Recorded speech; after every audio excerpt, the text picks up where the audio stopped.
On this edition of the program, your guide to the Matt Gaetz sex scandal, the resistance is dead, and how many Trump cabinet picks are going to make it. We are joined by Mary Katherine Ham, Karol Markowicz, and Gabe Fleisher. It's all coming up. The following is brought to you by Just Another Pilot.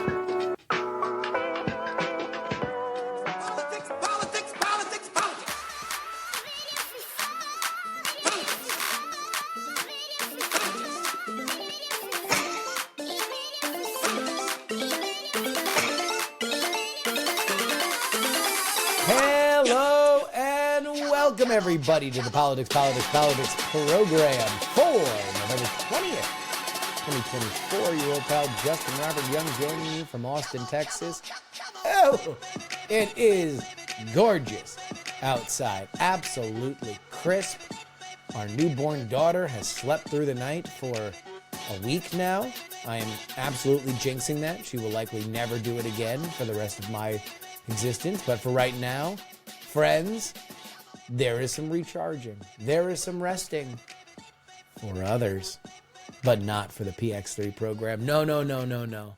We are for the sickos, for and by the sickos in this political world. And we are going to get into some territory that I will have to give a parental warning for, because the Matt Gaetz sex scandal is unfolding, and I will explain to you what we know, what we have known, and when you might know that this particular issue is spiraling out of control.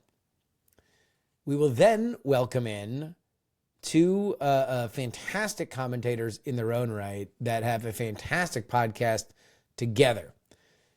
It is called Normally, and it features Mary Katherine Ham and Karol Markowicz. They both join us. You might have seen MK on Real Time with Bill Maher. She had a clip go viral about talking about how Trump's cabinet picks are kind of like taking an edible. It feels normal until it doesn't. But we talk about something that was breaking as we were recording, and that is kind of the death of the resistance. The pink pussy-hatted resistance is gone. And it was dispatched when Mika Brzezinski and Joe Scarborough decided to head on over to Mar-a-Lago and reestablish their friendship with Donald Trump. We will then be joined by Gabe Fleisher, who continues a conversation that actually starts with Karol and MK, and that is the coalitional element of Donald Trump's cabinet picks, which then turns into how many we think are going to get confirmed, how that goes. So stay tuned for that. But let's get into the Matt Gaetz sex scandal. As I speak to you on Tuesday, November 19th at 2:30 p.m. Central Time, we know that there is a House ethics investigation. We don't know if it will be released. And we know that Matt Gaetz is facing an uncertain future for his appointment as Attorney General of the United States in the second Trump administration. But we don't know where it's going to go from here. And we don't know whether or not there will be new information for the sex scandal that at one time looked like it was going to sink Matt Gaetz' career. He seemed to survive it. And now, obviously, as he is at the doorstep of his greatest career advancement, seems to revisit him. So, here's the iron law of political scandals. If everybody in America knows about it and you haven't lost your job, you should probably keep chugging. That being said, if you are in that vulnerable situation and new information starts dropping, well, it hits with a larger force. There's kind of a multiplier to it. So in my perspective, As far as the sex scandal specifically is concerned, it is as much of a liability for Gaetz as there is new information, because all of this has kind of been in the public eye for several years now. And when it comes down to it, it revolves around two different questions. Both of these questions are mature in subject matter, and so I am going to flash a time on the screen if you would like to move forward and not hear about mature subject matter, because I know, thanks to all the families and parents, moms and dads that like to listen to this podcast with their children, you can skip ahead if you'd like to this time code. To avoid this scandal, skip to 17 minutes and 8 seconds.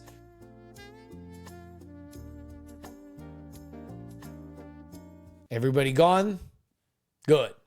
Here are the two questions. Are sugar babies whores? And is it illegal to sleep with a minor if they have misrepresented their age? And what needs to exist to prove that that happened? Let's deal with the first, shall we? And for the pure among us, I'm sure that comes with a sub-question, which is, what is a sugar baby? Well, a sugar baby, as it was defined to me by ChatGPT, is typically a younger individual who enters into a relationship with an older, affluent partner known as a sugar daddy or a sugar mommy in exchange for financial support, gifts, or other benefits. These relationships are often characterized by mutual agreements, where the sugar baby provides companionship and, in some cases, intimacy, while receiving monetary assistance, luxury items, or experiences in return. Now, these connections, which have existed for as long as time immemorial, have been facilitated, dare I say, mainstreamed by the internet, specifically websites like seekingarrangements.com. Seekingarrangements.com, or seeking.com as it was rebranded, is defined as such. An online dating platform that connects successful and attractive individuals seeking mutually beneficial relationships. Originally launched in 2006, it rebranded to Seeking.com in 2022 to broaden its appeal beyond traditional sugar daddy dynamics. And so it was on Seeking.com that a man by the name of Joel Greenberg, then a friend of Gaetz, who eventually pled guilty to sex trafficking and informed on the congressman, would meet women for these sex parties. Here's an ABC report back from when Greenberg was first informing to the Department of Justice. This is Greenberg writing to a woman. I have a friend flying in and we're trying to make plans for tonight. What are your plans for later? And how much of an allowance will you be requiring? Smiley face. The woman responded by telling Greenberg that she, quote, has a friend who introduced me to the website that I could bring.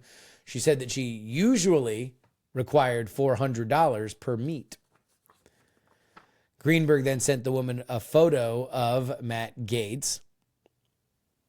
And the woman that Greenberg was speaking to said, my friend, oh no, this is Greenberg said that this was my friend, Matt Gaetz. The woman responded, ooh, my friend thinks he's really cute. Greenberg then replied that Gaetz was only down here for a day, adding that we work hard and we play hard, and then asked if you've ever tried Molly, referring to MDMA or ecstasy for the 90s kids. As Greenberg was discussing payment for the get-together, the woman asked if Gaetz used the same website Greenberg had used to meet her, again, seekingarrangements.com.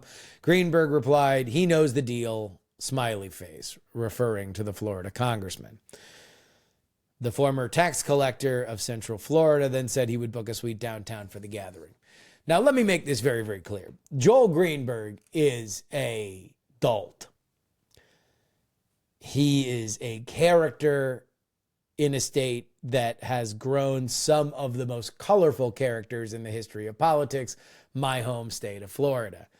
To give you a sense of the kind of man that Joel Greenberg is, he once burnt down government property because he had a Bitcoin mine running too hot. He had a bunch of computers plugged in trying to mine Bitcoin. He ran it too hot and he burned the place down.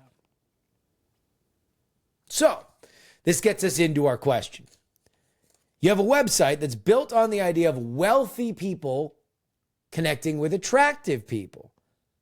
The implication of money or expensive gifts for intimacy.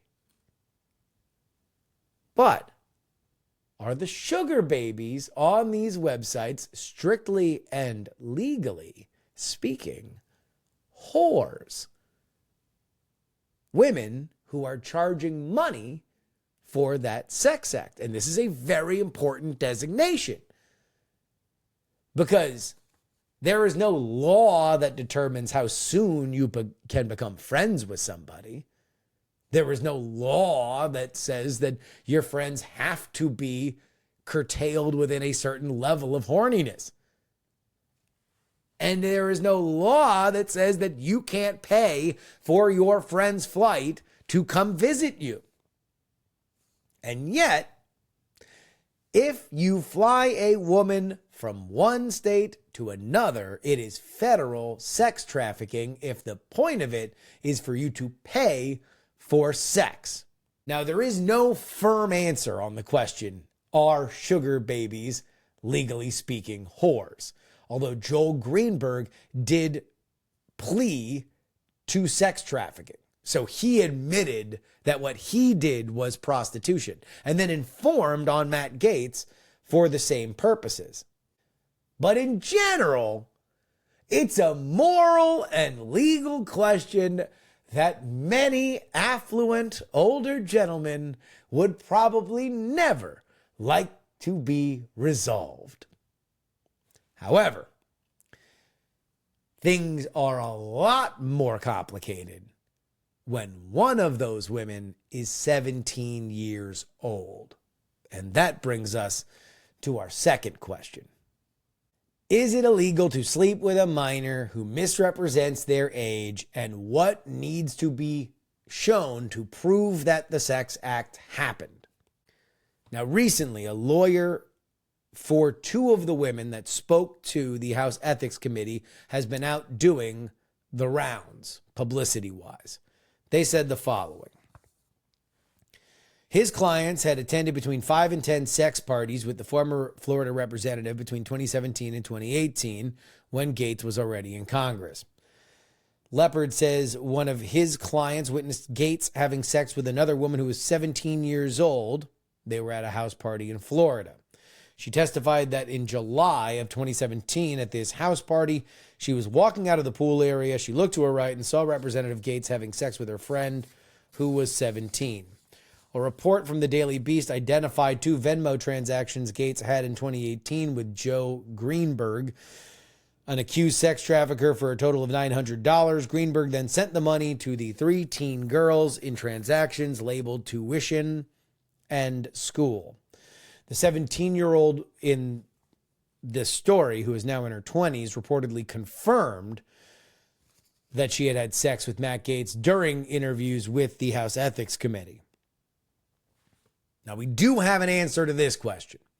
In Florida, engaging in sexual activity with a minor is illegal, regardless of whether the minor misrepresents their age. The state enforces strict liability in such cases, meaning that a defendant's belief about the minor's age, even if it is based on the minor's false representation, is not a valid defense. This is Florida Statute 794.021 and explicitly states that ignorance or a reasonable mistake regarding the victim's age is not a defense to prosecution under sexual offense laws. And yet, that same woman testified about having sex with Matt Gaetz to actual criminal prosecutors. Matt Gaetz has already been investigated by the Department of Justice for this, and there was not enough evidence for him to catch charges, which leaves this not a criminal matter, but rather a matter of public opinion. Because the people that were looking to nail Gaetz for this offense could not, apparently, find proof that would hold up in court.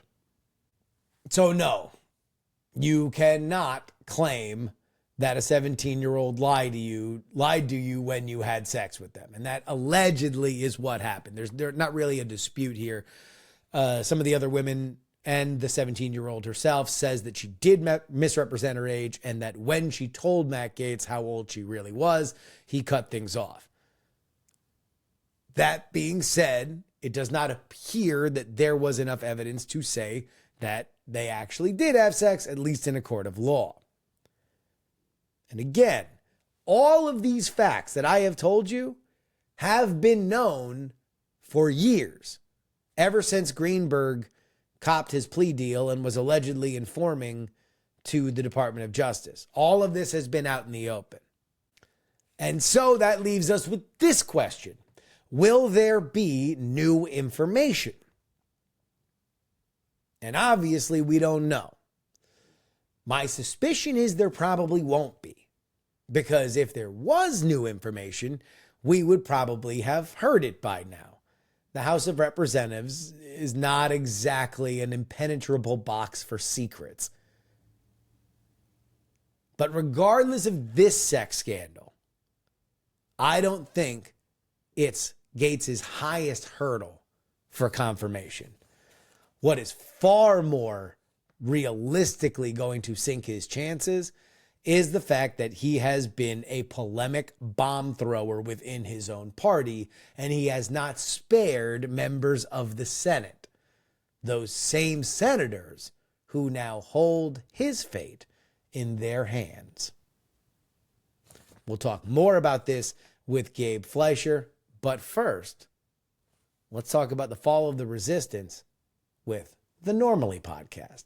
Karol Markowicz and Mary Katherine Ham.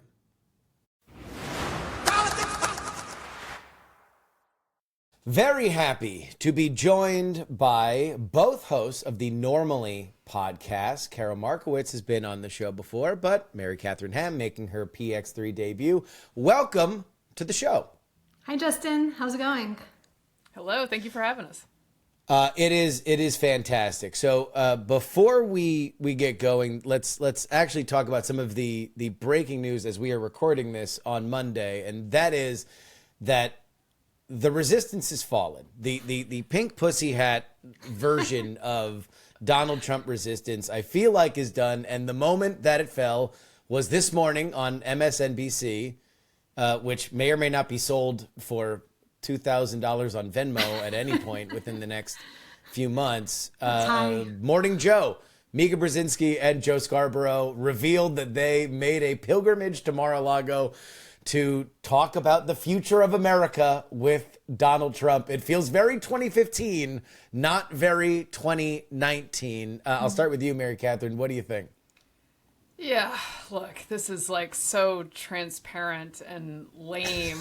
I can't believe it. And there are going to be, the thing is the resistance dead, or will there be acolytes of the Joes and Mikas of the world who look at them and finally realize, oh, you were full of it the whole time.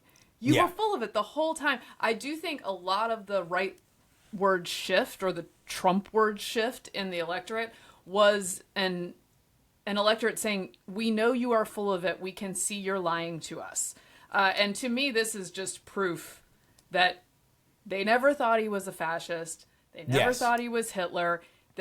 Mika's funereal garb the day after the election and her near tears performance could be easily fixed by a trip to a Florida resort where they're feted and maybe have to like kiss the ring a little bit, because in order to exist in this world where he's a second-term president, you have to have some connection with him. Like, so I do think that part is actually healthy. They should not block themselves off from him and anyone who voted for him.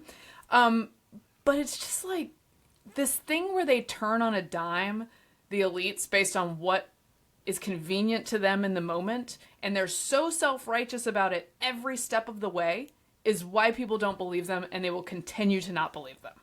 I've got people in my life that are particularly upset about this election, and they are very much have bought into the narrative that this is an existential threat to democracy, and democracy is now on the brink. And in that Mika clip, she says, for anybody who would say, why would you go meet with him?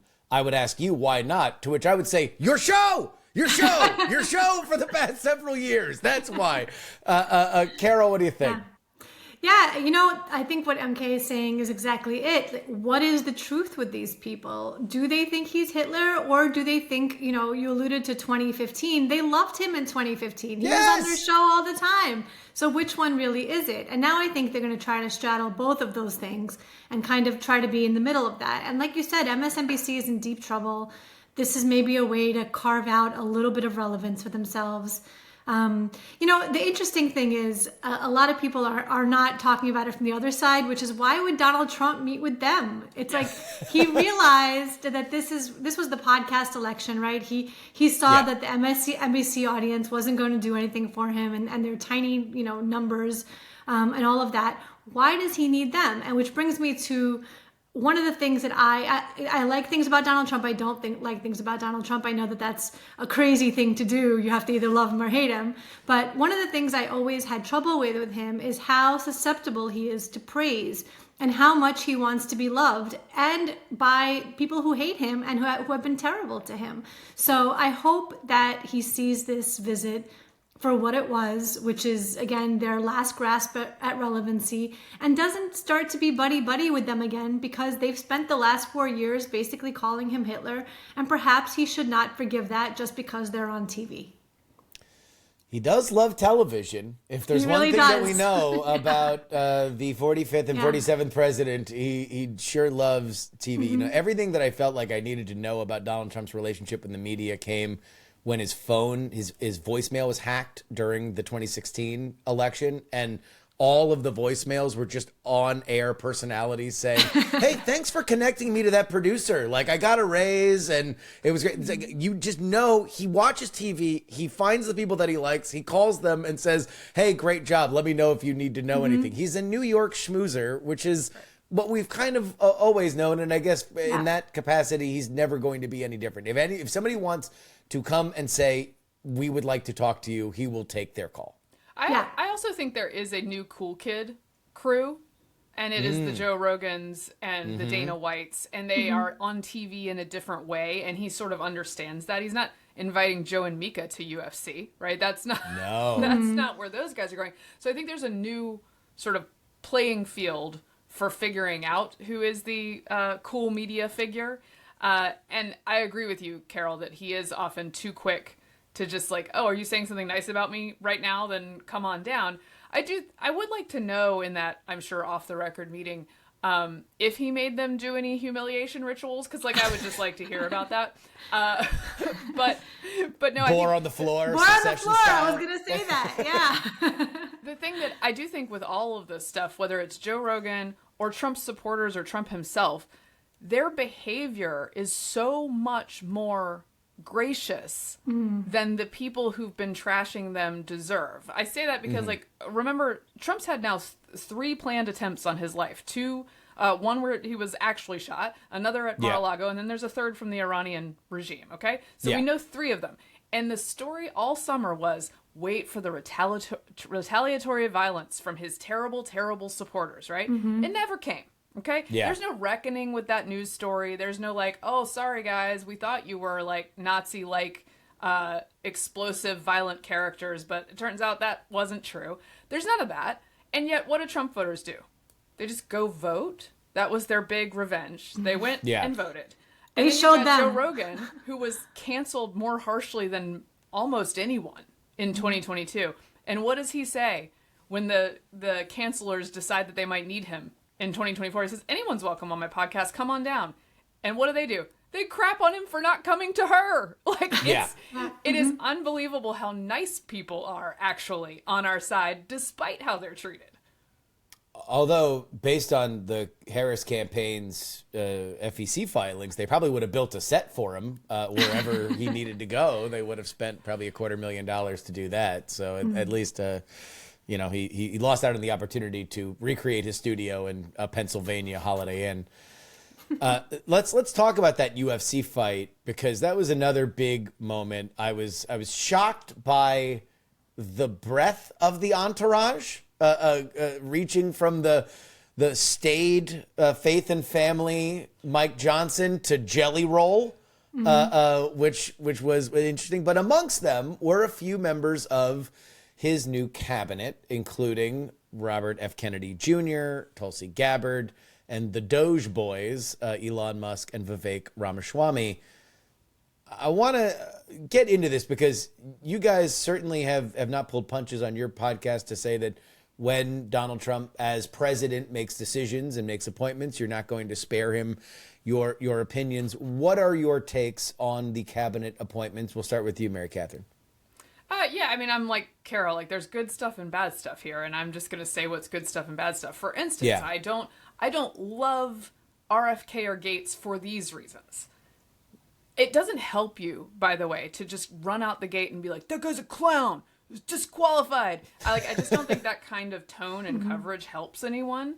No. What I can ask is, like, do these people have a record of being visionary reformers who can actually take on giant agencies and make change? And I want to be sort of open-minded about that while I'm disagreeing with takes they've had in the past, right? I think that's a thing we can do.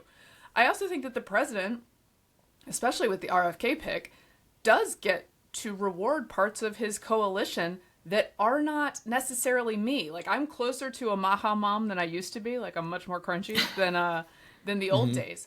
I would steer the administration into, like, getting rid of subsidies for bad things instead of punishing people for using the bad things. That would be my take on that. But there is a new coalition here that is much more populist than ideological conservatives. I think one of the things that Never Trump conservatives never figured out was there's a coalition that's going to move on beyond you. You're not in charge of it anymore. And there are other people involved here. So I understand why that's happening. But I also love, for instance, the idea of Jay Bhattacharya at NIH, who was specifically censored and demonized. Shut down and silenced, by the former head of the NIH, Francis Collins. That appointment would almost make the 4 years for me, because I think it's so poetic, it's so deserved, and he does have a record of being someone brave enough and smart enough and credentialed enough in the right ways, not the groupthink way, to actually do the job. So it's up and down for me. By the way, Doug Burgum, love him in any job. Put him everywhere. There is a Burgum hive. I swear, there's a certain strain of America that absolutely loves Doug Burgum. He certainly earned my respect when he tore his ACL and then did a debate with no painkillers. That was where I at least very much appreciated Doug Burgum as a man. Karol, where do you rank these? Where are the hits? Where are the misses so far in terms of the cabinet, in your opinion, as one woman's opinion? Yeah. So similar to MK, I like some of them, I dislike some of them, but also similar to Mary Katherine, I understand that not every pick is for me. I have not been a Vivek fan, for example. I think he kind of goes wherever the wind blows, and I am not sure why Elon Musk needs him at the Department of Doge. I feel like Elon could do it all on his own. I am a big fan of Elon Musk. I'm glad he's in the operation. I think that's great. I've been really outspoken that I think Pete Hegseth is a great, fantastic pick, and I'm going to defend him till the end.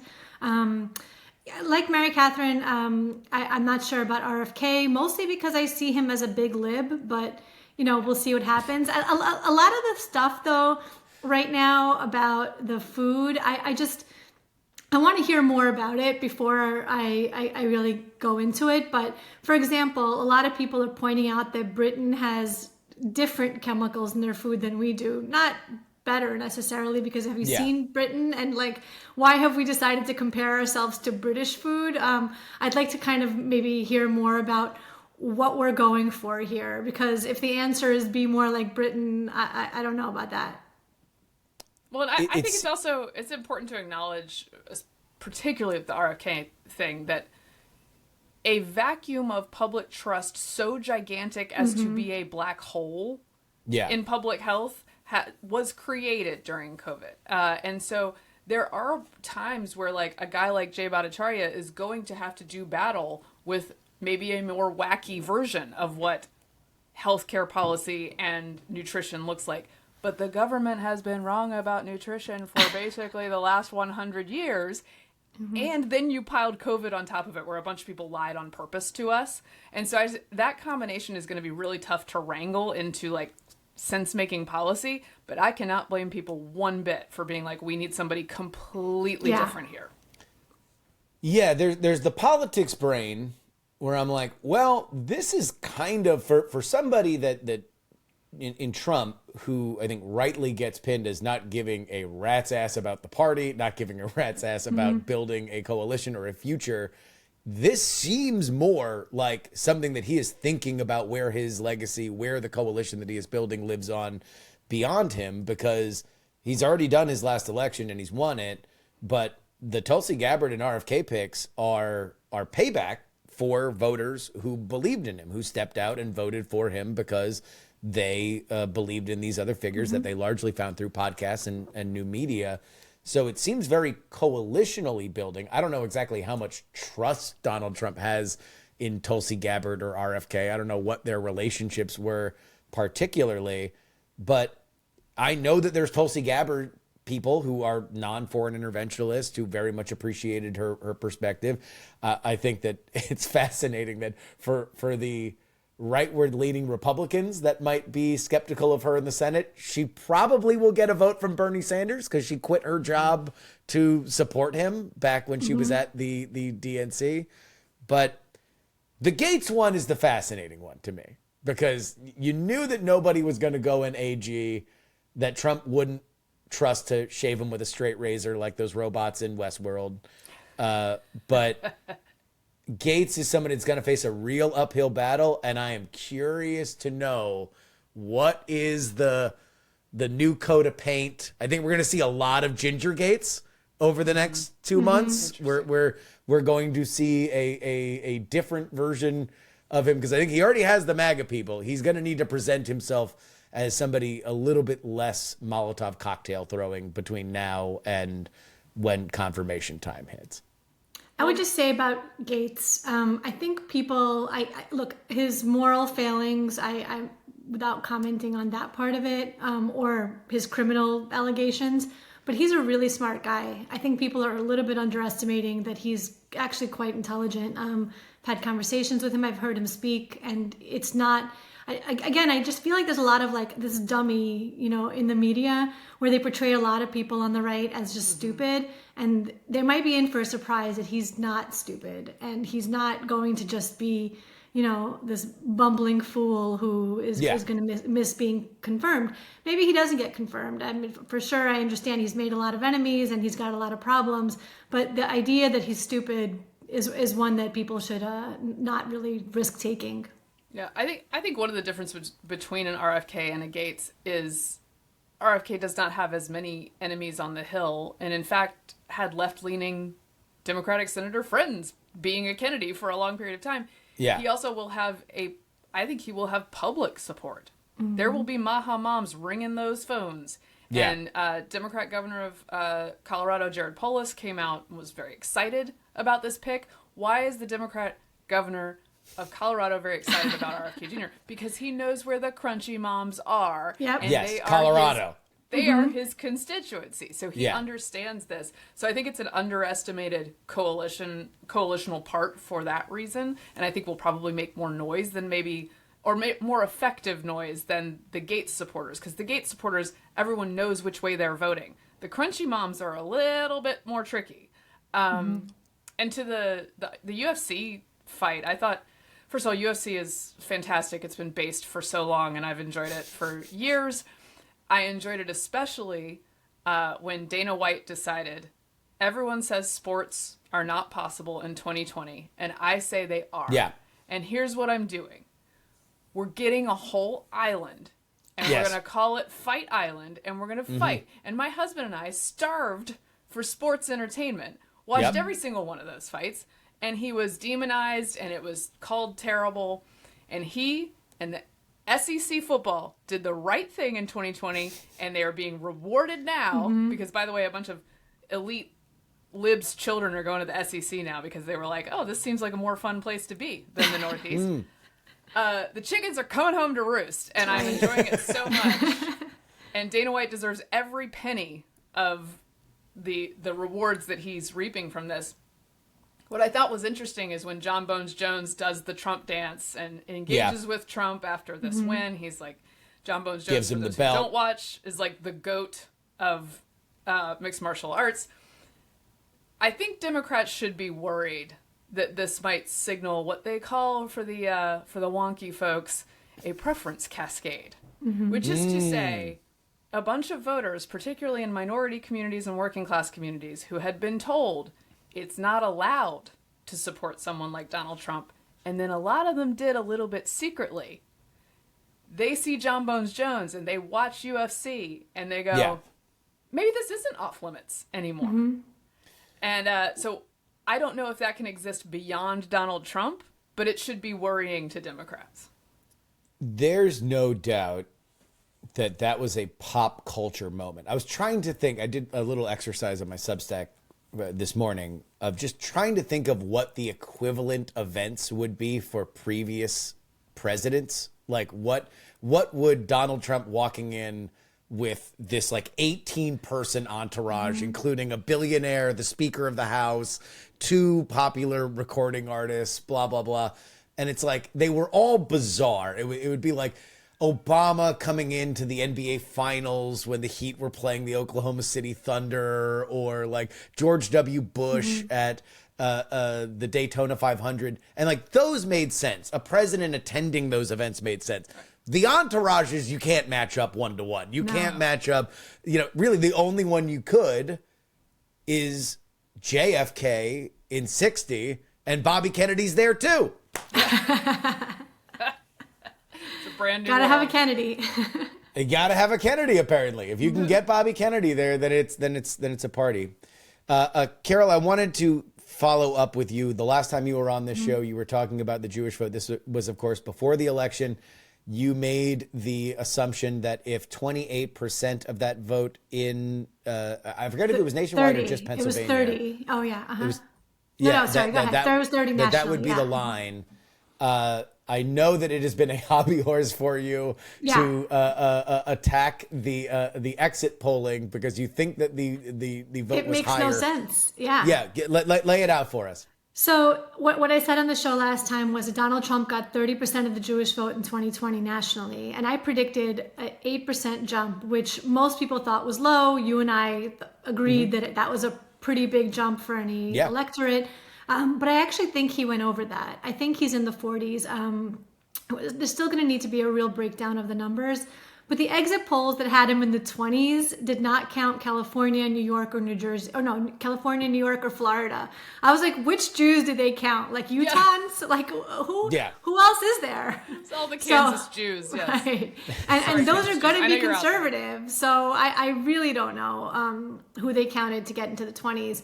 But all of the state polls that I've seen, which are also, I think, iffy, had him in the 40s. California's in the 40s, New York's in the 40s, Florida's in the 40s. Sorry, if he got the 40s in these 3 states, he's in the 40s. I wonder how high it really is. I'm I didn't want to drink the Kool-Aid before the election, but now that I see these numbers and I see like he's getting, 90% in Orthodox Jewish communities like Lakewood, New Jersey, for example, I think that number is in the mid to high 40s. I don't know if and when we'll ever really know. I'm going to try to do a breakdown of all the different breakdowns I've seen, but my place right now is I think he's in the mid to high 40s with Jews, which is astronomical. That's insane. Yeah, that's because that normally does not happen, and it's a coalition that also put them Orthodox Jews winning by 90% with Dearborn, Michigan, which is something that is strange to say. Mm-hmm. Yeah, that's really the thing. It's a crazy mixed up world. It's Donald Trump's world. We're all just living in it, and he made it happen. It can't say anything about that because he went out, he worked for these coalitions, he sent representatives to them, and here we are. Well, I think he spoke to them and they believed him. There was a thing that I saw on Twitter before we went live of a Kamala Harris ad where she was talking about kitchen table issues. And the comment on it was, I can't believe they didn't run this ad. Then somebody from the Harris campaign said, I assure you, we ran the ad. And the problem is that you can't run the ad. You can run it with as much money as you want. If people don't believe you, if they don't think that you are going to do anything about it, then it really doesn't matter. And that is something that I think specifically on the Democratic side of the aisle has been a problem, is that messaging for them has been such an obsession that if they can just put the words in the exact right order, that's what makes things, perfect. If I just punch up this one-liner, it doesn't matter who says it. It doesn't matter where they are. It just matters that they said the right words. And I don't think that's true. I think that Obama meant more than that. I think Bill Clinton meant more than that. If you look at Democratic success over the years, especially nationally, you had to believe. And I think that's the thing with Kamala Harris. If you were predisposed to vote Democrat, then yeah, you believed, you hope she won. But I don't know if anybody really believed in her. No, we had a matchup of perhaps the most authentic presidential candidate to a fault versus the least authentic presidential candidate to a fault.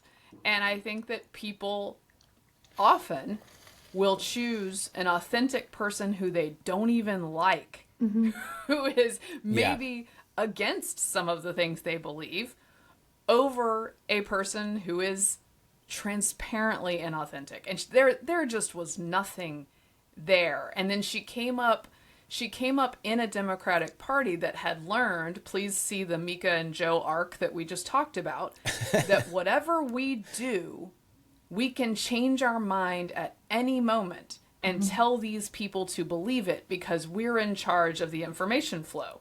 Yeah. That's not the case anymore. They had fooled themselves into thinking they didn't need to convince anyone. They had fooled themselves into thinking that Kamala Harris could come out after her 2019 run saying all these crazy things and that she wouldn't need to deal with that. She was just going to say, now I'm cool. Like, now I'm normal. It's great. Brat. I'm a whole different She's person. Brat.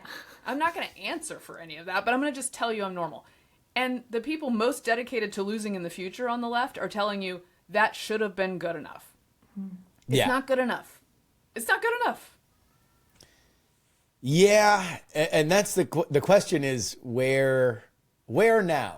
Where now for the Democrats? Because there's a lot of people that are screaming ingredients, but nobody can really name the dish they want to cook.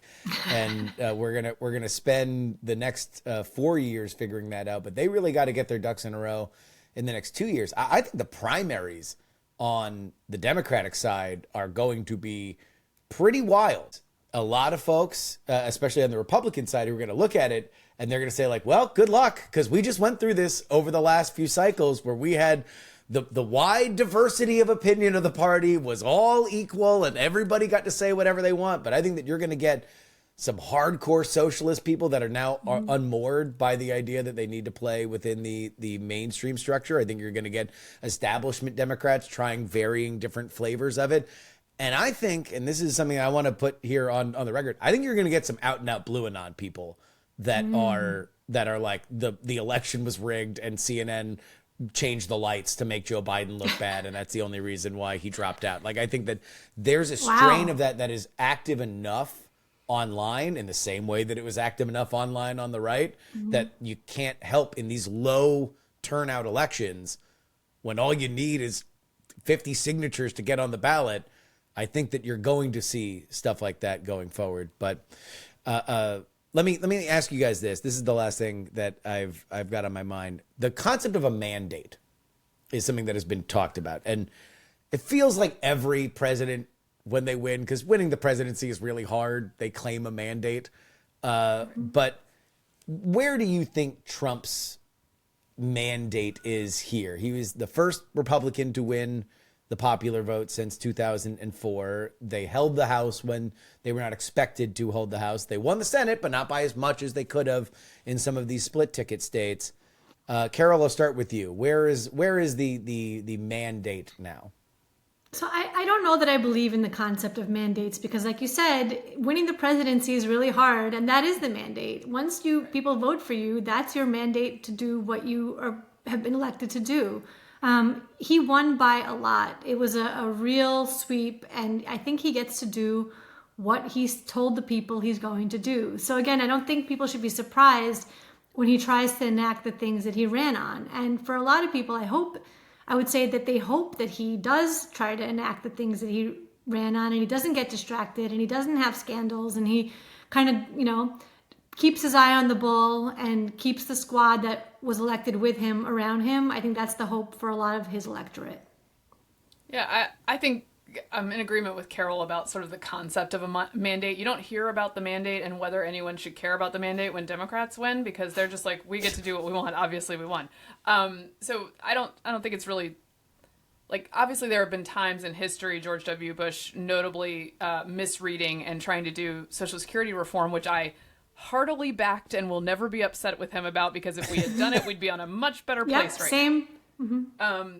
And people's accounts would be in much better shape, as would Social Security. Yeah. So that being said, you can misread, right? But I think if he focuses on the things he talked about, one, get the border under control.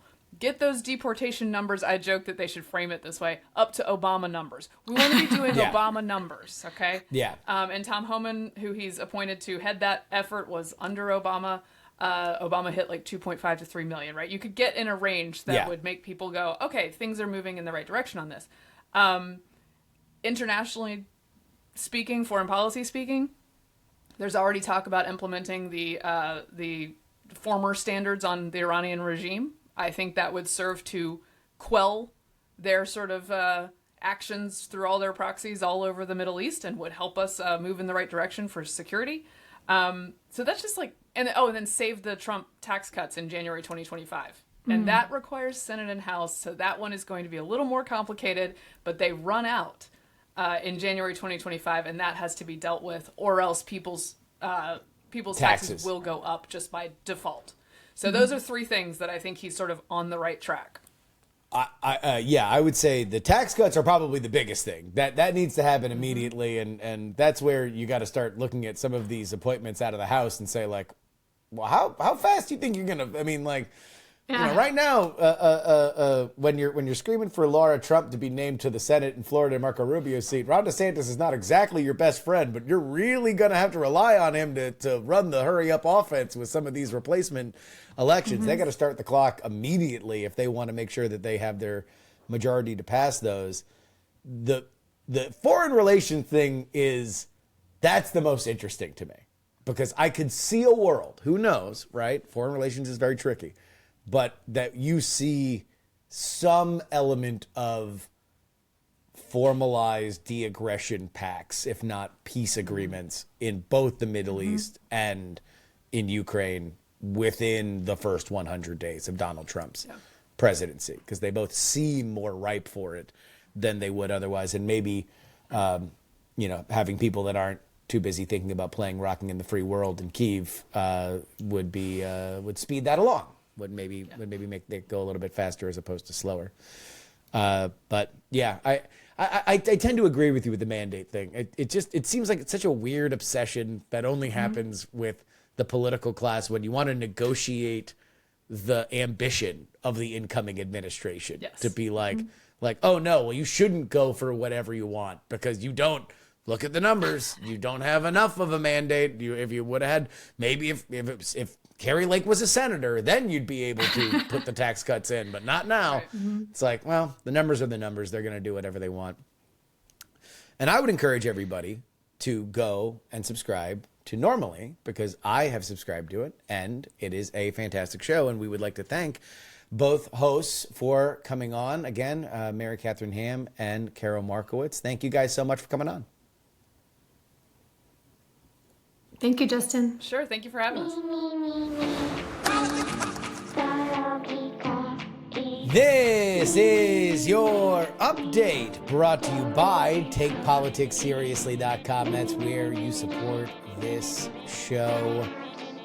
Head on over there right now, and including if this is the first time that you're listening to this, if you are a fan of Gabe Fleisher, if you are a fan of Normally or MK or Karol, welcome to the program.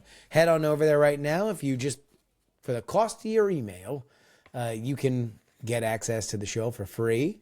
You can get access to everything that I write for free. And then if you would like our 2 bonus episodes, then you can support us. It is $3 a week. If you would like, just buy me a cup of coffee. Pretty easy. Head on over there. We also have our very popular $99 deal.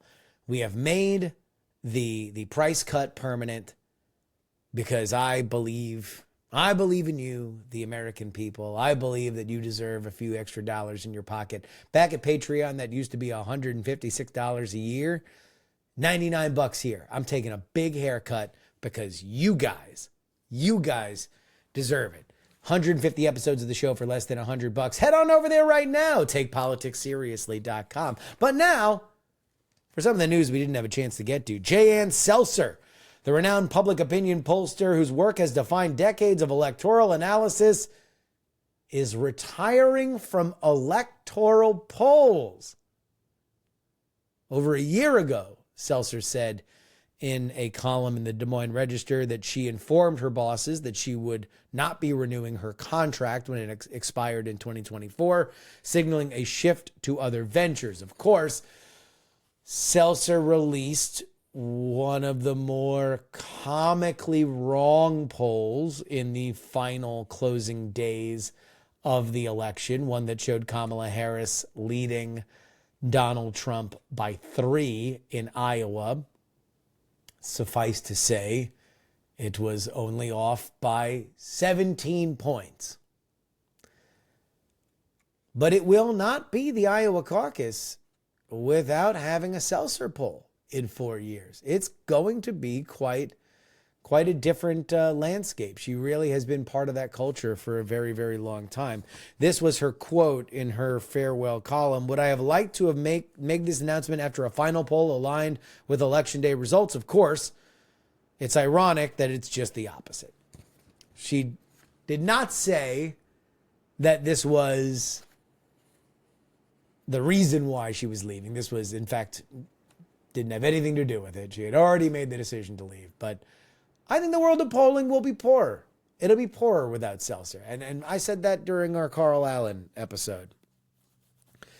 That no matter what anybody thought about Selzer, if the poll for the caucus had their preferred candidate in the lead, sure wouldn't stop them from touting it. And now I guess we'll have to see who are her apprentices. Who are the J. Ann Selzer Padawans, whose name we will have to learn? President-elect Donald Trump has reportedly chosen Howard Lutnick, CEO of Cantor Fitzgerald, as Commerce Secretary. A prominent Wall Street figure, Lutnick helped lead Trump's transition team and was a major financial backer of his campaign.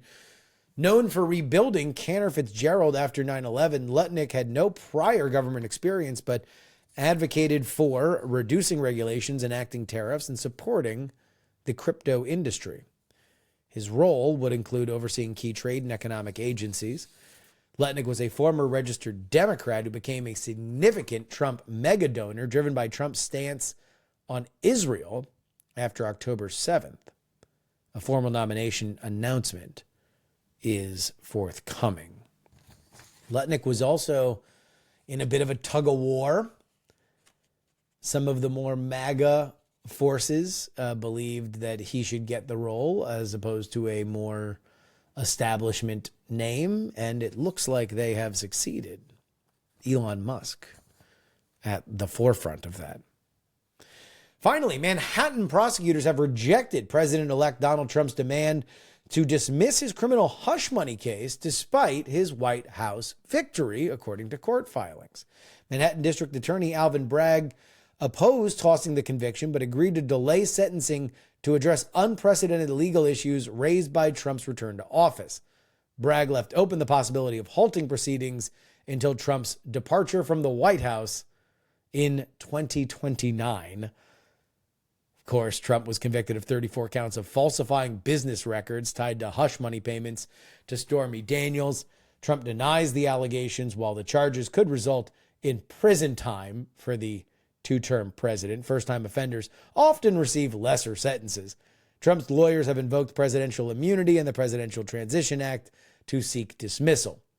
Trump is now the first president-elect with a felony conviction, which has also delayed other legal cases, including federal election interference and Georgia RICO charges. Judge Juan Merchan must decide whether to proceed or dismiss the case, citing Trump's presidency. So, look, the 2 federal ones are done. That's over.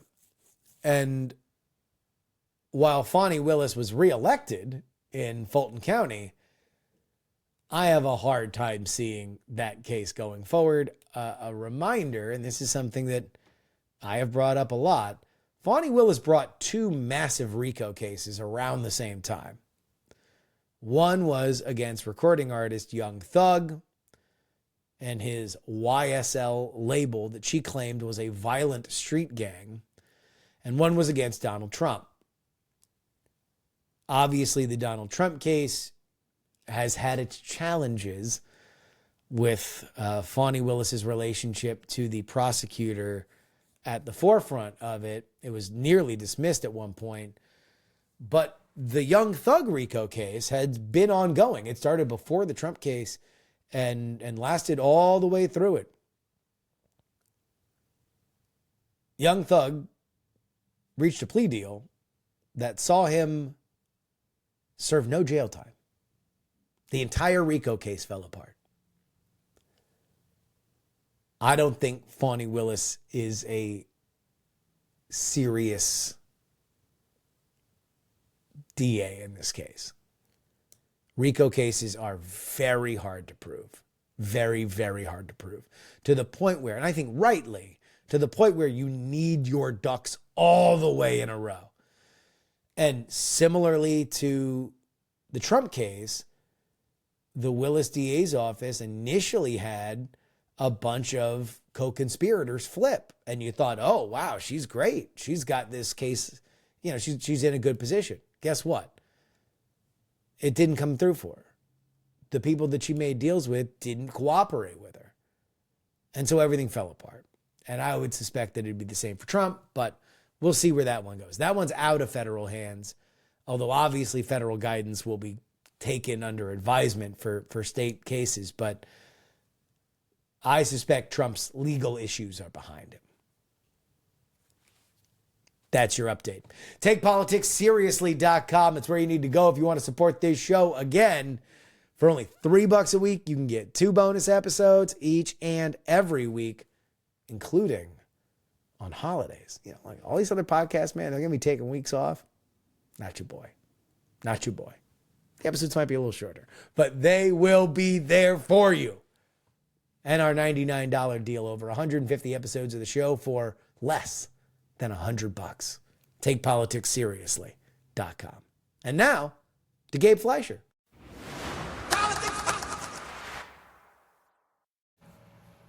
Joining me now, the writer and creator of the Wake Up to Politics newsletter, Gabe Fleisher. And in your newsletter on Tuesday, you actually talked about something that we had just mentioned in our conversation with Mary Katherine Ham and Karol Markowicz, which is the wondering about these Trump appointments.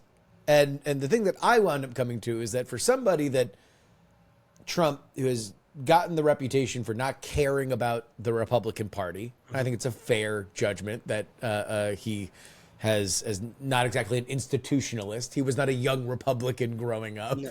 He is not an old growth party guy, that he is more focused on himself. And yet what you've seen by putting Tulsi Gabbard and RFK Jr. and probably even Matt Gaetz into his cabinet is him solidifying a coalition for which only Donald Trump seems to have been able to build. You actually took it from another lens, a more intellectual lens of, hey, is this kind of more like what's happening in parliamentary systems like the UK? Mm-hmm.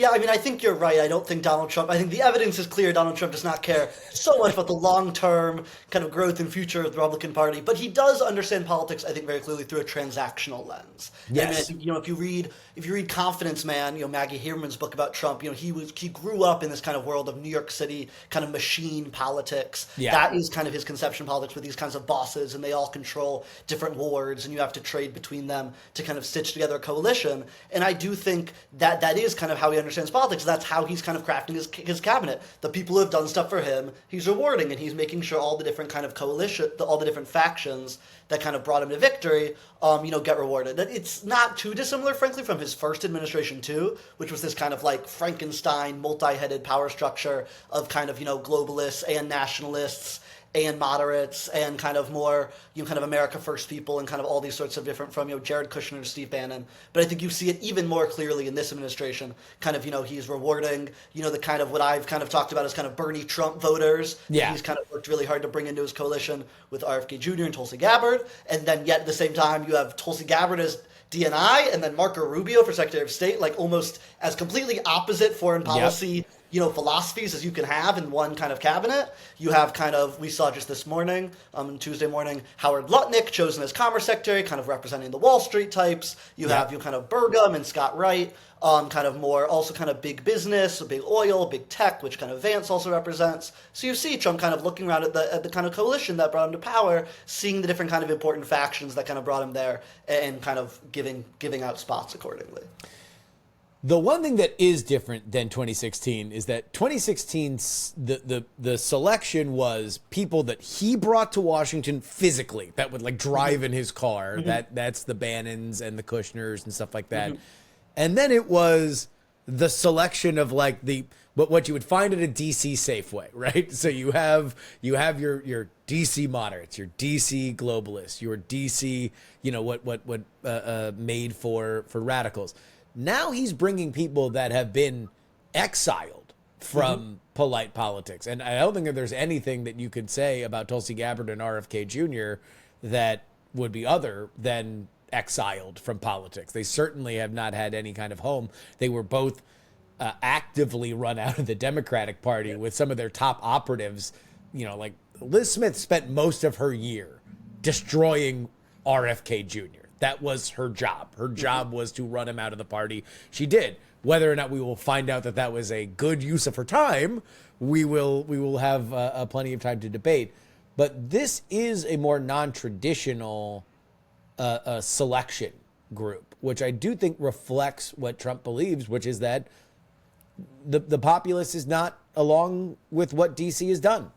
And I think that's the key there. I think, the Republican Party, when I think, Trump winning the Republican nomination in 2016 was just proof of how far the Republican elites had gotten kind of from the Republican voters. And I think that was kind of clear in, if you look at the makeup of, of congressional Republicans in 2016 versus today, Donald Trump, he came to Washington, obviously, with, a very, specific populist MAGA agenda, but there just was not a deep bench of people to put in these jobs. He talks a lot about how he was kind of forced into selecting, people like Jim Mattis or John Kelly or people like that, and I think there's truth to that. But also the truth is there just weren't many other options, because it's not like there was like a ready bench waiting of ultra-nationalist MAGA Republicans who had held government jobs or jobs in Congress or things like that, or kind of undersecretary, sub-cabinet positions that you kind of pluck and bring up there. That's the advantage of, having served 4 years in Washington and now being 8 years in charge of a party. Now he does have that bench. Something else I've kind of written about before, I think, there's kind of really two iterations, I think, of the first Trump administration, kind of from about 2017 to around 2020. And then kind of really that last year of the administration where he kind of finally kind of got his legs. Yeah. He really kind of kicked out a lot of the people who were in there first and, elevated, the Kash Patels of the world and kind of people like that who had kind of been, in the lower rungs. And you see Trump really picking up where he left off with that kind of 2020 iteration of his administration. Suddenly there is a bench now. There are people he can draw to. The Republican Party, that kind of misalignment between the voters and its leaders, isn't there as much anymore. You look at the House Republican Conference, you look at the Senate Republicans, there's a lot more people to choose from that kind of represent, kind of this kind of populist coalition that Trump's built. And that's where I think the interesting part is, when he did the Rogan interview, there was, I think, a very, very telling moment where he was talking about building a building in Manhattan and all the things that you need to do, all the people that you need to do. And it was in the context of him saying that the environmental regulations he always thought was worse, or it was more important to get that right than anything else. The unions, the financing, the Department of Buildings, because the environmental stuff could stop you immediately. Everything else you can negotiate a little bit more.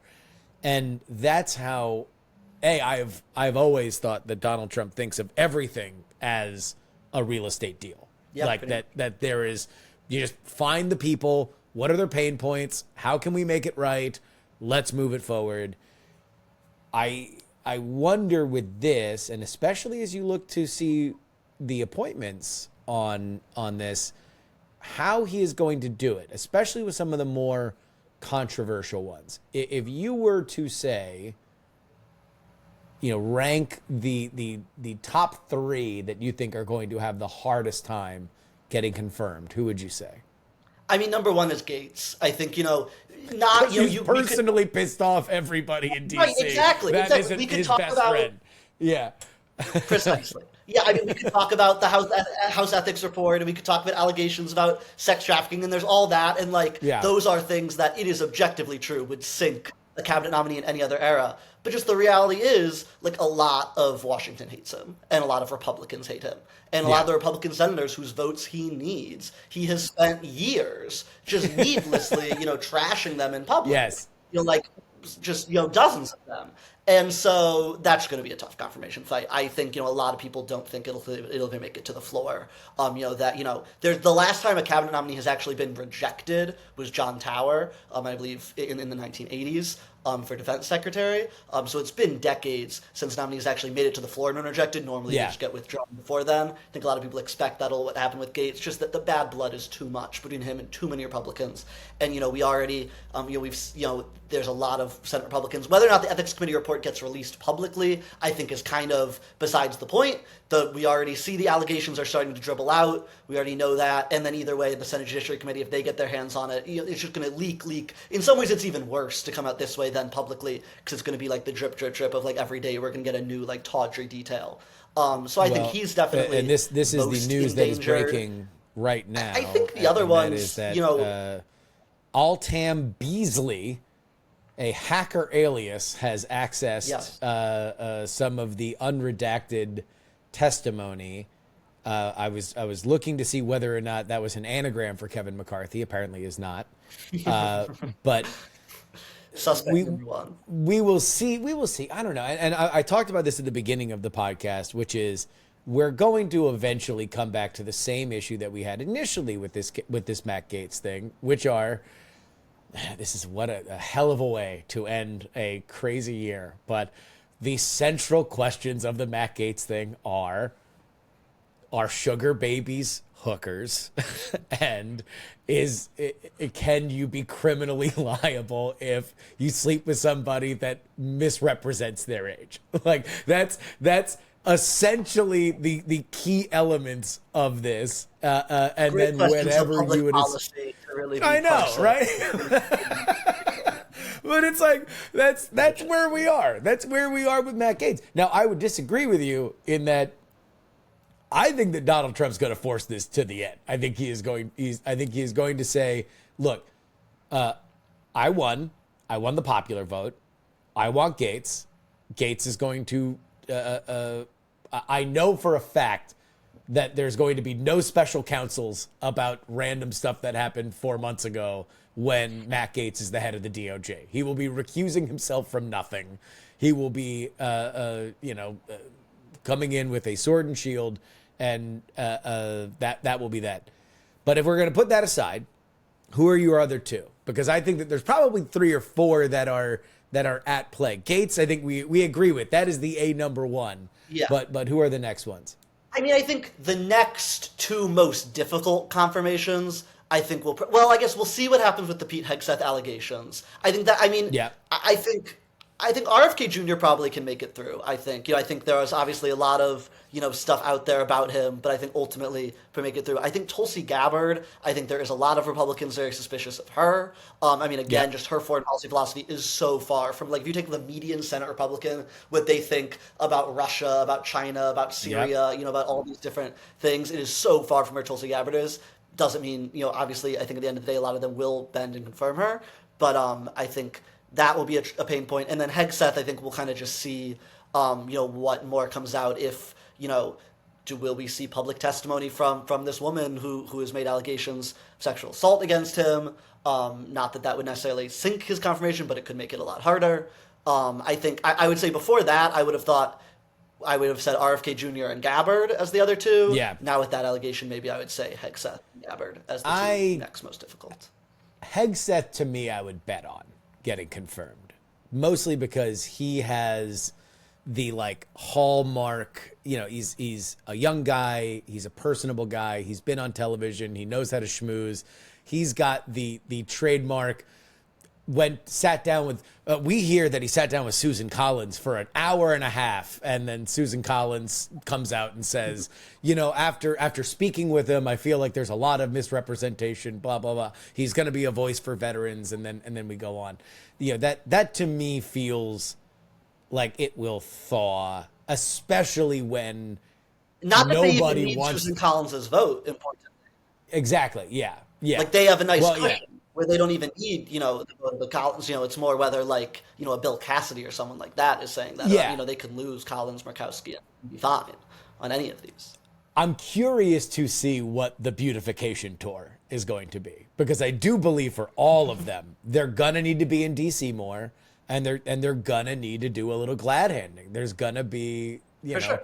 I assume there's probably gonna be some shuttles of senators to Mar-a-Lago, so everybody can hang out in the ballroom, and maybe they can open a bottle of wine with Joe and Mika, have a good time down there. But I think with Gaetz, not to get back, I guess everything kind of revolves around Gaetz right now, but I think you're going to see a lot of his wife. I think you're going to see his wife on television a lot. I think that there's going to be, for all of them, they don't have a problem establishing their rebel credentials. Sure. They do have a problem establishing their can we put on our big boy and girl pants and be adults credentials. And that's what I think you're probably going to see between now and then. A lot of well-tailored suits with very serious conversations about policy. I think you're right. And I think for most Republican senators, I think Gaetz is the one for whom that will be the hardest act to kind of ride, because they have worked with Matt Gaetz for 7 years now and know that is not who Matt Gaetz is, and that's just not how he is, and he can try glad handing as much as he wants, but he's been tweeting and going on Fox News, criticizing them for years, so that's going to be a tough act to swallow. For the rest, who they don't have as much kind of personal beef with, sure, maybe they'll be able to get away with those sorts of acts. I think probably most other ones will. But I think for Gaetz, the kind of just personal history is just going to make it very difficult for that type of thing to fly by and kind of let bygones be bygones. Which, again, to talk about Kevin McCarthy again, Matt Gaetz, the same guy who, when Kevin McCarthy was at the RNC, made sure he found him on the floor so he could bark in his ear on camera like an NFL defensive back, just ruining Kevin McCarthy's day and life.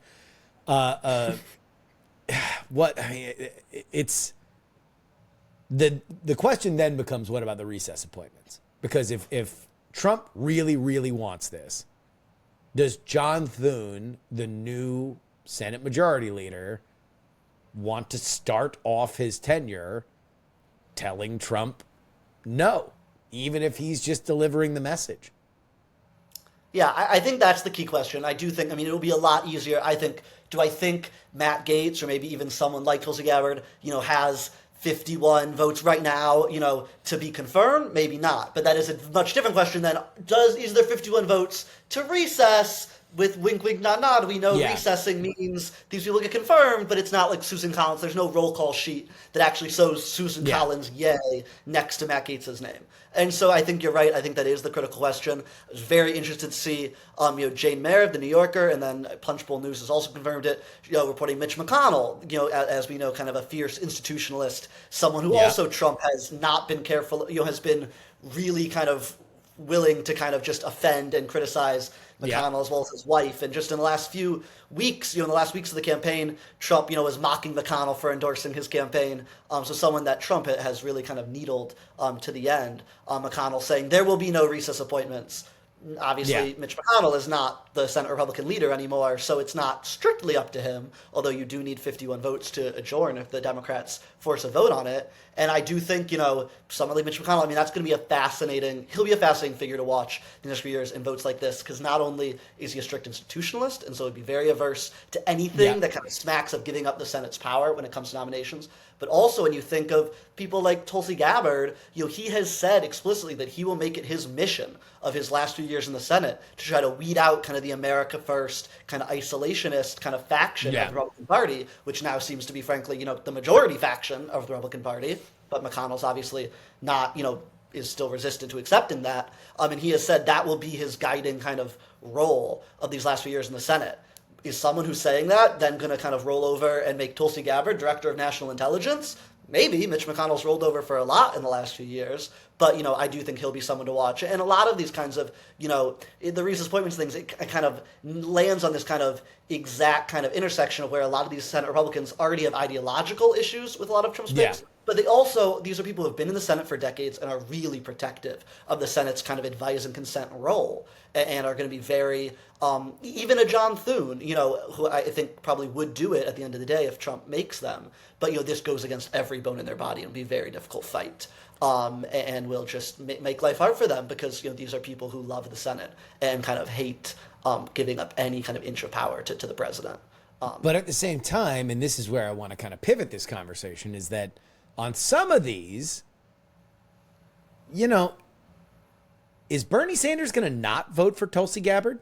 Tulsi Gabbard quit her job at the Democratic National Committee for Bernie Sanders. When Tulsi has a moment where he can stand up for her, it would be very interesting for him to say that Tulsi Gabbard should not be in the administration. And we've also seen Bernie Sanders seem to strike a bit more of a number one, a combative tone against the Democratic Party, and a conciliatory, I'm willing to bargain with the Trump administration when it comes to advancing some of his populist agenda.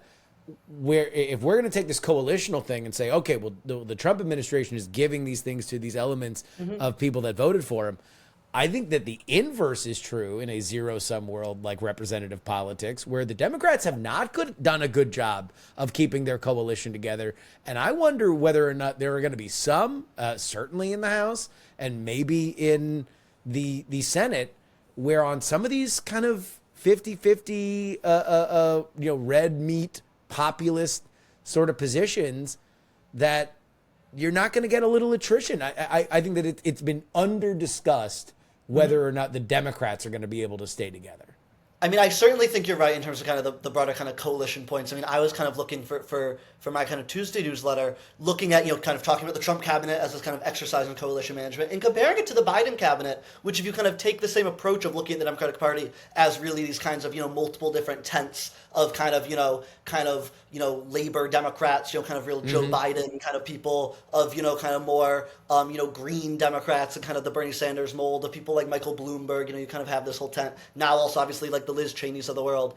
Biden's cabinet was not really an exercise in kind of representing any other factions besides Biden's. There was, with the potential exception of Deb Haaland, who's the Interior Secretary, no real representation of kind of Bernie's wing of the party. There was no Republicans in the cabinet, despite the fact that, Biden really campaigned on bipartisanship and on bringing in, kind of these kind of neocon Republicans into his fold. There was no CEOs kind of representing a lot of the kind of big donors and kind of business class that are kind of increasingly in the Democratic fold. It was really all kind of that same kind of technocratic kind of mold of the kind of Biden, Buttigieg, people, Jennifer Granholm, kind of all who kind of think It about was very like, oh, Biden's like, oh, don't worry, I'll expand the tent. It'll be Obama people and Warren people. Right. But not even in the cabinet. And that was there was a lot of Warren people in the lower kind of sub-cabinet positions, but in the most high-profile positions, it was like Obama people and then also Biden people. Yeah, exactly. Yeah. And so I think you're right.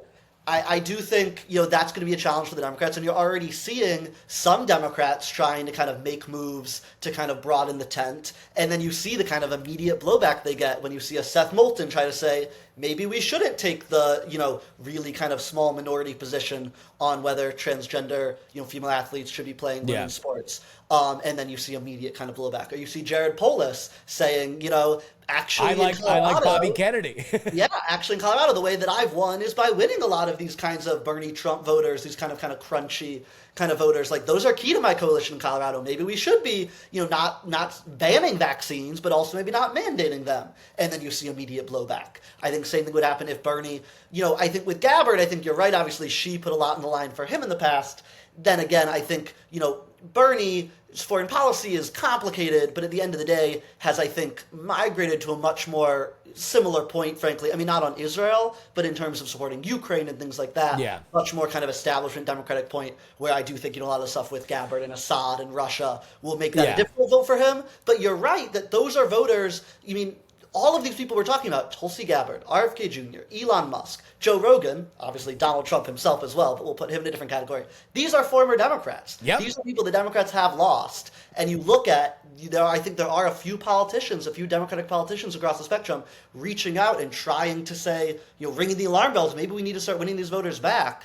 But the minute they start to do that, you then annoy someone on the opposite end of the coalition, and you see the immediate kind of anger that rains down on them. So it puts Democrats in a really tricky spot. I think if they're going to win elections, they're going to need to win back some of these voters, but that will also require moderating on some positions that other parts of their coalition have kind of set as these litmus tests of we must kind of be unified behind these stances. And that's the big question of a lame duck Trump presidency, because he's not going to run again, and that means that your next opponent from the Republican side is going to be Trump without Trump, which is not been proven to be a particularly winning philosophy. We'll see whether or not somebody is able to fill the shoes. You have now at least somebody in J.D. Vance who at least would be in a better position than, let's say, a Mike Pence would have been back in 2016 or in, at this point, if Donald Trump were finishing his second term now, I don't think that Mike Pence would be as positioned to do it.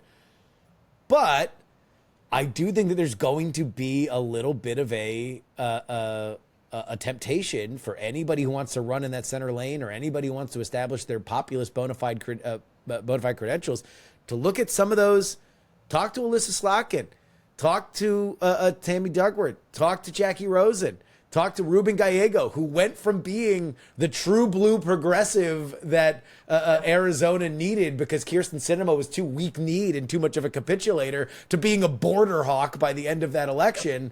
Like, maybe the issue here is, no, we do need to co-opt at least some of these issues. Let's define that the center does belong to us a little bit, and we will sign on to popular legislation, and then we'll just attack J.D. Vance for things that aren't that, on positions that we do have gigantic disagreements on. Because if there's one lesson, and there's plenty to be talked about, lessons from the last election, and we will continue to talk about them, but one that I don't think has really sunk in is that beyond where people should believe, beyond what the messages should be, the election was a two spheres of truth affair. The Republicans believed one set of facts, the Democrats believed another set of facts. It was bad for the Democrats that the Republicans were more right than the Democrats were, but the fact that nobody really acknowledged that there was a central truth when Donald Trump says, I'm not for a national abortion ban, and they say, yes, you are. In fact, you have a plan to do it. It didn't benefit anybody. It didn't benefit, at least on the Democratic side, in a way that gave them the levers of power in government. And I do wonder, I wonder whether or not there's going to be a little bit of a temptation. And yes, right now, if you say it, the groups will come after you. Twitter will be very mad at you. But I wonder if that has the same teeth now than it did several years ago. And I do think this is the critical time to be doing it, because I think if there's another lesson of the last campaign, it's that you cannot make yourself over like that way in 100 days. It just can't be done. People don't buy it. You can't just, in 100 days suddenly go from being, from a progressive to being like a Glock-toting, border hawk. It's not an actionable political plan. And so someone like Ruben Gallego, you're right, has also gone through that makeover, but over a process of years, where he kind of very strategically kind of went from being kind of more towards the kind of left or more edges of the Democratic caucus to kind of slowly gravitating towards the center. And he was running against Kerry Lake, so he's got a little bit of a... Which is true. Yeah. But these kind of makeovers, they have to be done in ways, that seem authentic to voters and kind of launder, to your point, through kind of the information bubbles where voters are. So I think clearly Kamala Harris was not able to do that, both kind of just because it was too quick to be seen as authentic, and because she was not reaching these sorts of voters in the information spheres where they were kind of getting their information. So I do think that's why what Democrats are saying and doing right now with people like Jared Polis or Seth Moulton, the kind of moves they're trying to make right now are going to be very important, because it kind of sets people up. It's very hard in a primary to be staking out all these positions. It kind of comes down to kind of the years of kind of staking these positions and kind of carving out kind of where you're kind of coming from, and then also kind of going through the right filter bubbles. We'll see which Democrats start. I wouldn't be surprised if kind of the next, we're always fighting the last war, and I think it was once kind of like the Pod Save America primary is going to be the Rogan primary, and we'll start seeing who are the Democrats that start going on Joe Rogan. John Fetterman already did in the last few weeks. Yeah. That's going to be the kind of, I think the kind of migration that a lot of Democrats are going to be making, and you're going to be watching which ones are going there, which ones are going on these podcasts, which ones are going on Fox. Kind of, I think, to your point about these kinds of two sets of facts, I think is so true because of how people are getting their information, kind of two competing kind of blobs of kind of, podcasters and YouTubers and cable hosts and Twitter people and all that. And I think it'll be very interesting to see which Democrats are deciding to kind of spread their messages where. I said this on another podcast, but I think that we're past the point where you should be going on. If Joe Rogan is going to have you on his show, go on the stupid show. Come on. What are you doing? If you feel that you can talk off the top of your head for several hours, and trust me, he's got some people on there that they are unburdened by the concept of whether or not, he's got Hustle and Flow on there talking about how numbers don't exist. Like you're going to be able to fit in talking about whatever you want. If it's your, your personal position to your story. What I think the next frontier is, it's not AOC going on Fox. It's AOC going on One America. It's AOC going on the Ruthless podcast. It's AOC going on Steve Bannon's show. If they'd have it, yeah.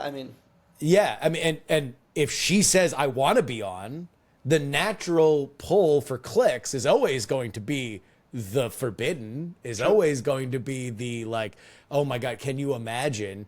And yeah, the juice is going to be the most delicious the first time that it happens. But like, I do think that's a huge thing. And also, I guess there's more of a tradition. I guess I'll put it this way. When I was watching all of the 24-hour news networks at the same time on my television in my quad, because I'm a truly deranged human, I saw a lot more of like Byron Donalds on MSNBC than I saw of an equivalent kind of fire breather. Jason Miller was on MSNBC a lot. Byron Donalds was on MSNBC a lot. I didn't see the same kind of presence on Fox for Democrats.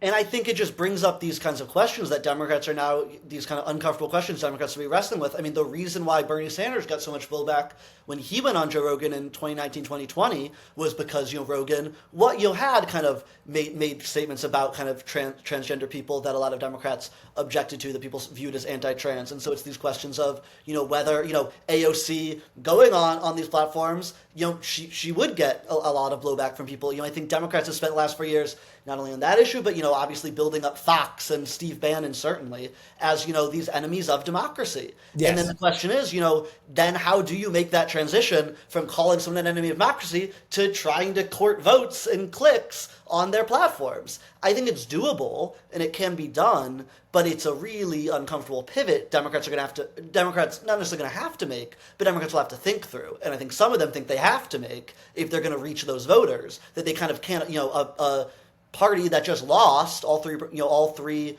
House, Senate, and the White House can't afford to just look at vast, audiences and vast buckets of voters and say, oh, we don't go there. We don't go there. A lot of Democrats just think they can't afford to do that. But then again, they've also spent years building up a lot of those people as fascists, as akin to Hitler. Those are very difficult things to then suddenly, then sit across the table from Steve Bannon after, I'm sure AOC, literally voted to hold him in contempt of Congress. Yeah. So, you can do it, but it's going to open you up to a whole new set of criticism. But you have to, because the problem is twofold for Democrats. Number one, they do not have a monopoly on mainstream truth anymore.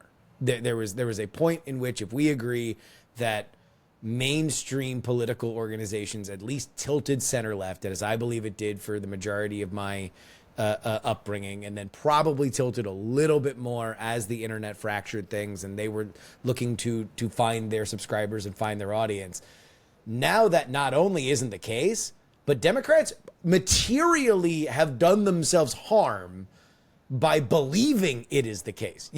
There were very smart people, and I'm sure you read it, I read it, I heard them say it, that genuinely believed that Tony Hinchcliffe making a joke about Puerto Rico was going to change the minds of Puerto Rican voters.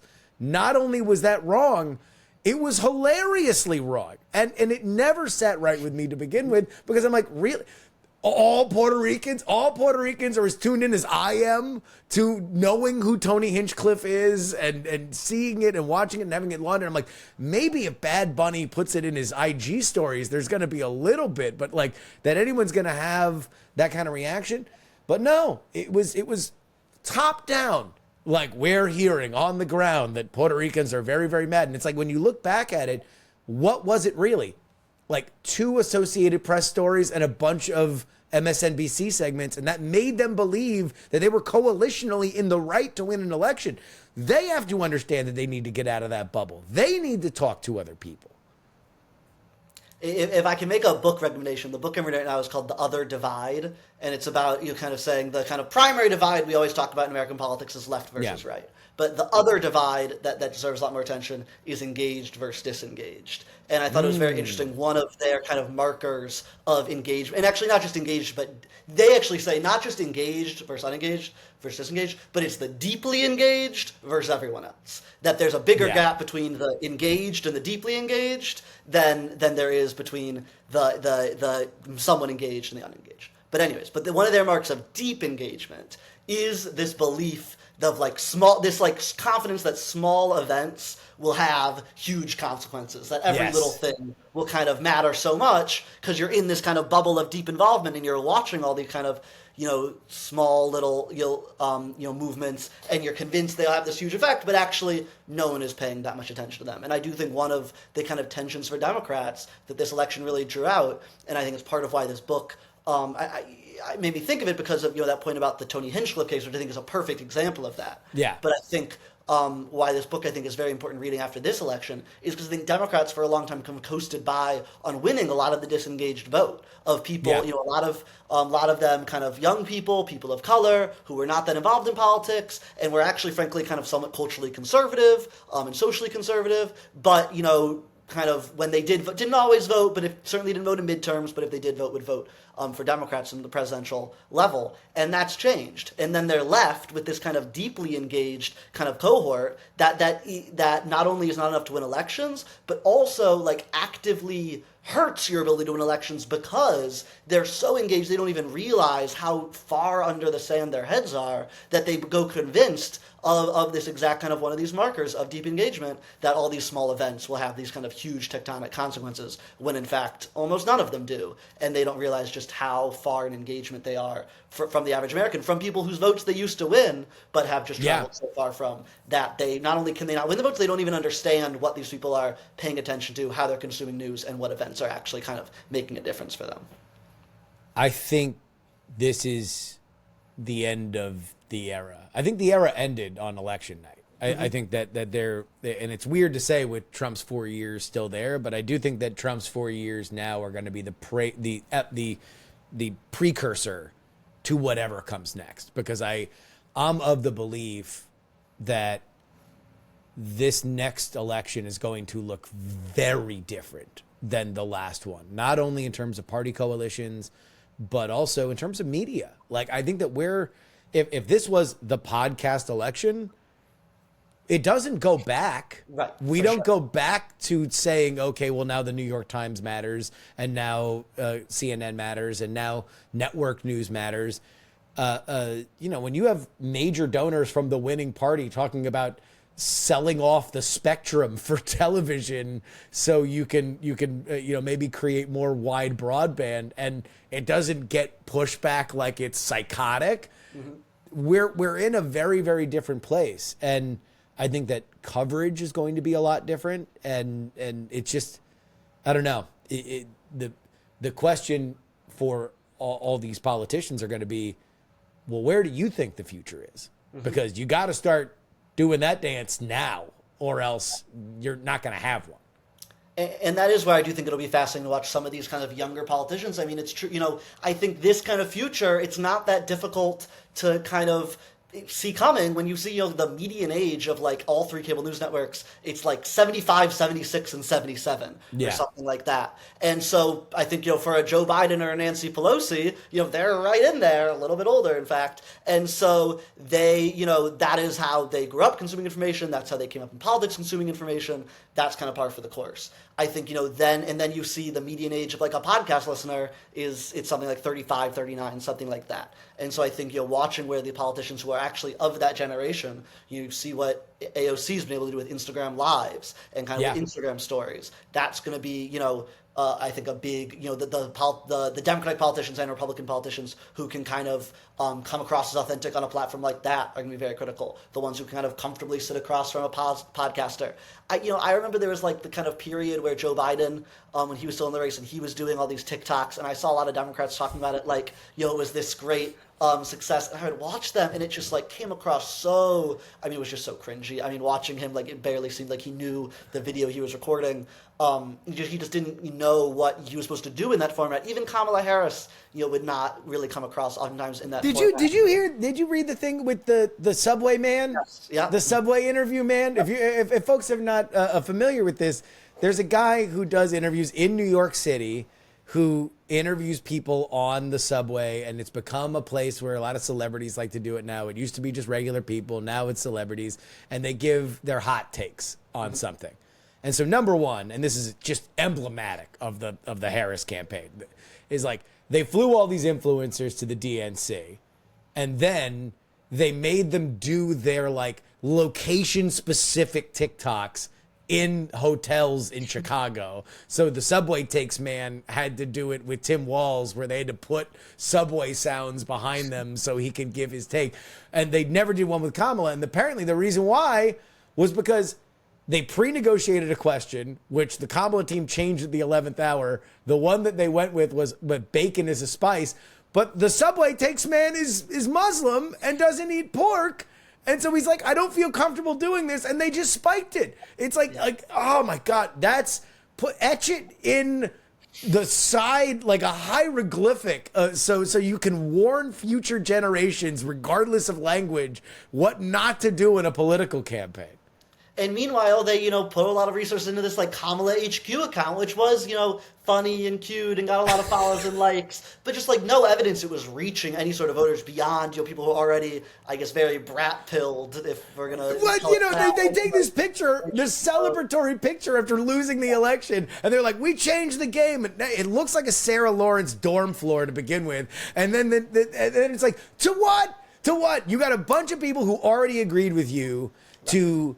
agree with you more. The fights that you picked on that account was Donald Trump's attendance at his rallies are going down. So much so that Obama makes a penis joke about it. Like, but the problem with that is twofold. Number one, it fundamentally misunderstands the idea that if you want to go to a Trump rally, you have to wait for 6 hours, and then you have to wait inside for another 6 hours. And some people have lives. So it's like the fact that people were leaving the Trump rallies were not necessarily a sign that there was any enthusiasm lost, obviously, as we wound up seeing with the vote. But also, it boxes your ass in that now you better make sure that the upper decks of any venue that Kamala does is full, or else you're gonna be humiliated. That was a material, like a net loss for the Harris campaign. That account was bad. Not only did it not convert people, it picked fights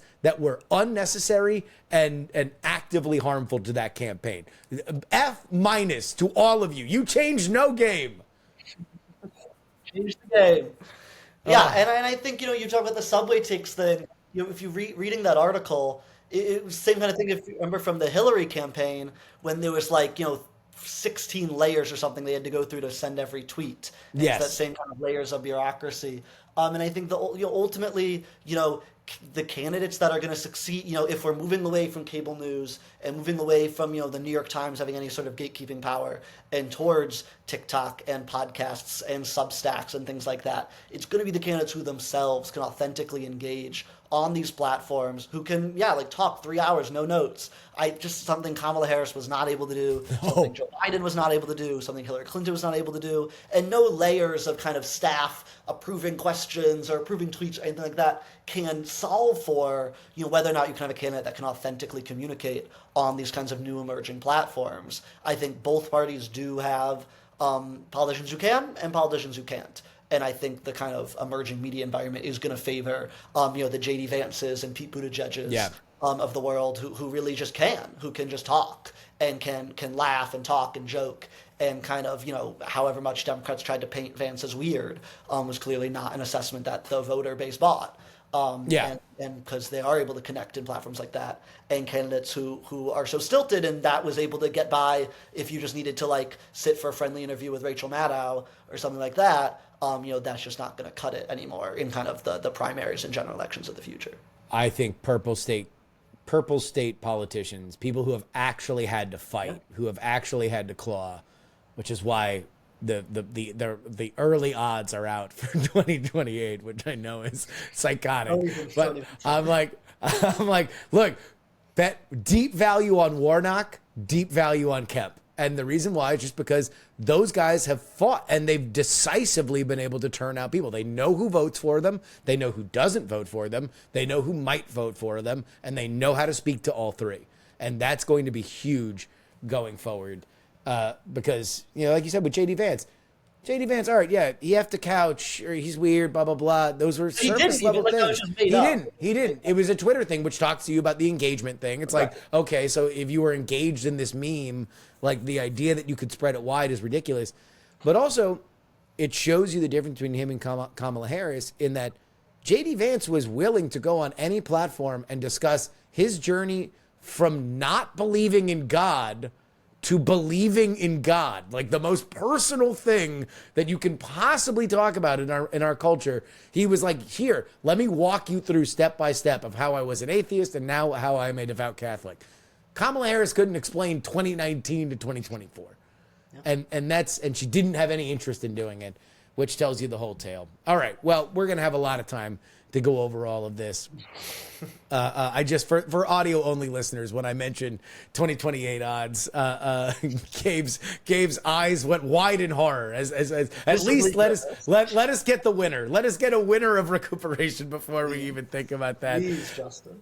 I know. I have a real problem. Gabe, Wake Up to Politics is the newsletter. Everybody can go get it. Anything else that you're working on? It's just the newsletter, Wake Up to Politics. Not now, so yeah, that's it. I'll be throughout the next few weeks. I mentioned The Other Divide. The next few weeks for paid subscribers, be going through different books that I think help explain the 2024 election and kind of where politics are going from there. The Other Divide will be one of them, which I mentioned. So people want to not only subscribe but become paid subscribers. That's kind of a series I'll be doing over the next few weeks and months. Are you doing chat on your Substack? I every once in a while, yeah. I did one like for election night, for debate night, for stuff like that. And kind of big nights I've been doing it. You got to let it go. Let them go feral. Let just everybody in there chatting it up. They love it. They love it. That's how you're doing? Oh yeah, yeah. It's just the people. The people need to. They love talking to each other. It's a good time. Gabe Fleisher, thank you so much for joining us. Thanks so much for having me. Always great talking to you.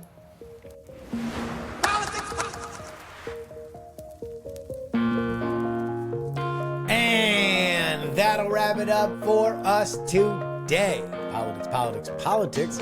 Brought to you as always by me, Justin Robert Young, from Dog and Pony Show Audio in Austin, Texas. If you would like to email the show, it is theyoungamerican@gmail.com. You can find, follow, and share video clips of the show on TikTok, Justin R. Young, Instagram, Justin R. Young, Twitter, Justin R. Young. On YouTube, you can find all of our full-length video episodes. Politics is the account for that. You can hit us up with a one-time donation. PayPal.me/payjury. Venmo is Justin-Young-20. Cash App is PX3Cash.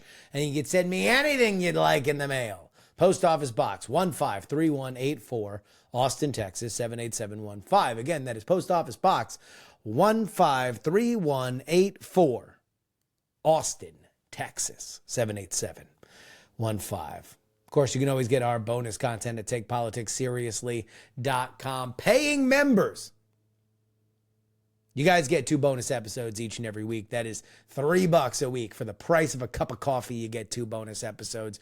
Or $99 for the entire year. That's 150 episodes of PX3 for under $100. But it's our founding tier that gets your name read at the end of the podcast, like these fine folks, including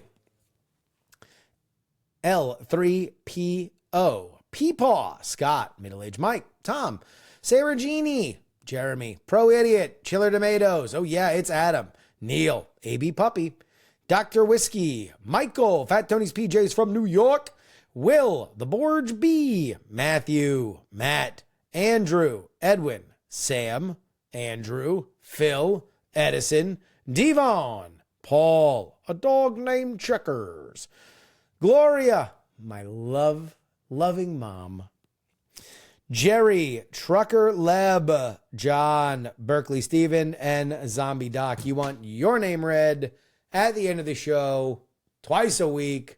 Folks, only one place to do it. Founding tier of the TakePoliticsSeriously.com paid tiers.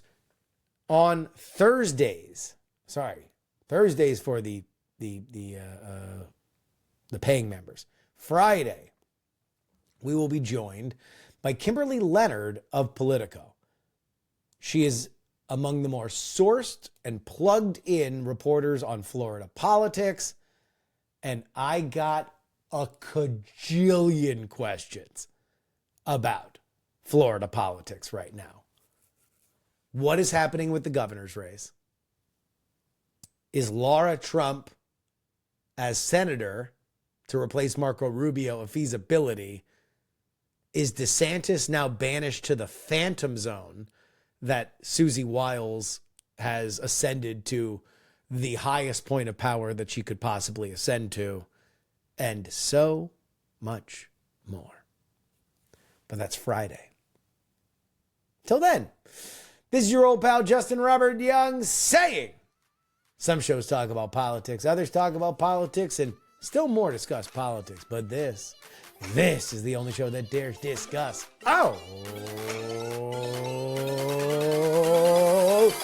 Three.